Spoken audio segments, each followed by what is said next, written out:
trend of reserves will tell you whether things are improving or things are deteriorating. If reserves continue to grow, if it climbs above 50, if it gets to 50 and climbs above, then expect not just that growth will be sustained, because all demand for forex will be met.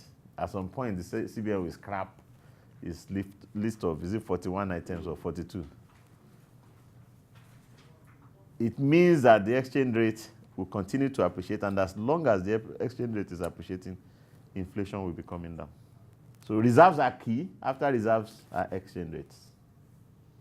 But it's the same thing. One is the price, the other is the quantity. And the price is not important. That's the debate between me and Professor Soludo. I said that the exchange rate is not the issue. You can forget about the exchange rate. The Naira was not overvalued. It was a supply shock. So questions of letting the Naira move were uncalled for. It's like we have a drought. And they're not saying we should let the market. You have crop failure. And you say, let the market price it. People will die now. Who died? Is that not? Who died? You go and look for food wherever you open the grain reserve, or you go and import it. You can't say let the market, let the price correct it. Is it in the time of crop failure that you now want to correct? Yeah, that was the mistake of 2016. You should have looked for foreign exchange in recognition that this is a supply shock. And you should not have allowed that devaluation that you did in June or at any time. Find the money, whatever you needed to do to find the money and put on the market. We are learning now, not many people expected that the deterioration in the Naira was reversible. Whenever the Naira moved in the past, this is the first time that we've seen reversal, that you get to 520 and you then get back to below 400, and you are now looking at moving towards 300. It teaches us a lesson that reserves are key, and that the rate will reflect the relative availability of the reserves compared to demand. When export fails, don't let the economy fail. Whichever means you find to, you privatize, liberalize, do whatever that is going to bring forex in. Not through exports now, but through investment. And that's what other countries are doing to stay afloat. So right now, appreciation is possible depending on what happens to reserves. The balance of payment has two components.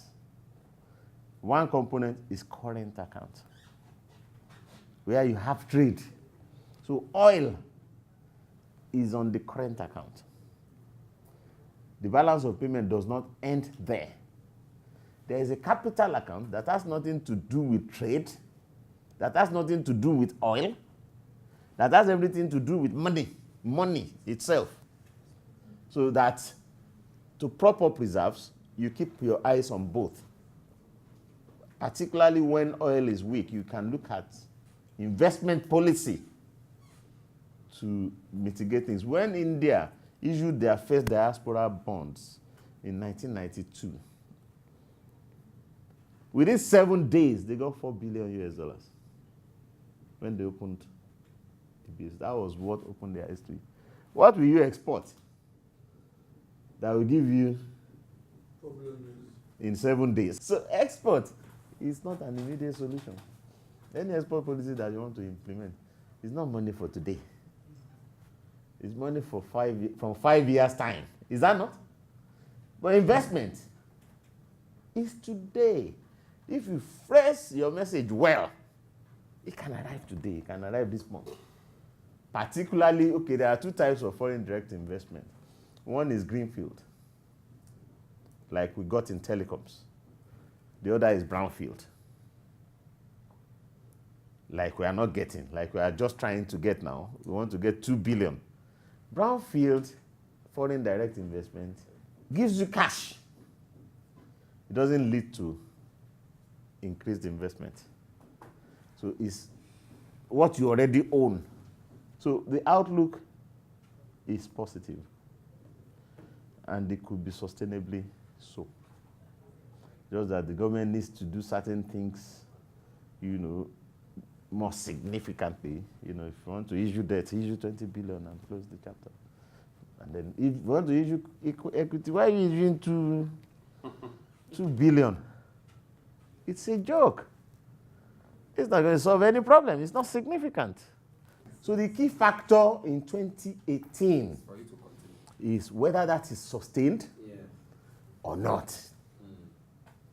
Because people are saying, return the economy to where you met it in 2015.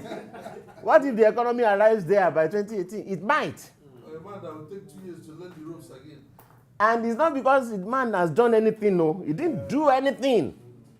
Thank God for crude oil price. So he didn't do anything for conditions to worsen. He didn't do anything for conditions to Go worse. It's just cyclical. So what the election is dependent on the cyclical conditions with which you arrive at the election. Yeah. So the cycle is a far more determinant of the condition at which. So if we get there and the disinflation pattern, if appreciation is happening, you will continue to get decline in it, because our inflation is primarily cost pushed rather than demand driven. And in an environment of a deep capital market, excess spending does not mean excess spending on goods. People are likely to put that extra little income. And if the government, for example, issues shares in England, they have a lot of good examples on privatization. There were some privatization they did in England, and it was mass. They gave opportunities for like 2 million, 5 million Britons to acquire the shares. So since it was you they wanted to sell the shares to, you don't oppose it. So it's if they want to sell it, and you don't know who they want to sell it to, that you oppose it. They say all workers can buy 2 to 5 million.